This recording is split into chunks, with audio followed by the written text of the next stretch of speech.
तो दोस्तों स्वागत है आपका 60 day of 60 word of stock market, जिसमें हम स्टॉक मार्केट से रिलेटेड वर्ड्स के बारे में जानते हैं। तो आज हम बात करने वाले हैं डिस्पोजेबल इनकम के बारे में। क्या होता है disposable income? So disposable income is the money you have left after paying all your taxes and mandatory charges like income tax, PF, etc. यानी वो अमाउंट होता है जो आप टैक्स पे करने के बाद जो आपके पास पैसा बचता है, उसे डिस्पोजेबल इनकम टैक्स कहते हैं।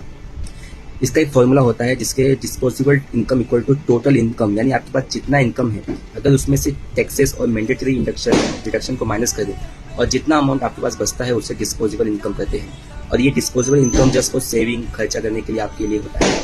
कुछ एग्जाम्पल समझते हैं। मान लीजिए आपका मंथली इनकम है आपका 50,000 रुपये, और 50,000 में से आपका जो 5,000 जो है टोटल टैक्सेस है, यानी और जो टैक्स आप पेमेंट करते हैं वो सब टैक्स आप पेमेंट करने के बाद तो आपके पास बचा 45,000 रुपये। तो ये जो 45,000 है इसी को बोलते हैं डिस्पोजेबल इनकम। समझ गए? ये डिस्पोजेबल इनकम इतना इंपॉर्टेंट क्यों है? क्योंकि ये इकोनॉमी में बहुत बड़ा रोल प्ले करता है। क्योंकि ये कितने लोगों के पास डिस्पोजेबल इनकम कितना है, इससे पता चलता है कि कितना एक्सपेंस होने वाला है, कितना सेविंग होने वाला है और कितना यहाँ पर खर्चा होगा।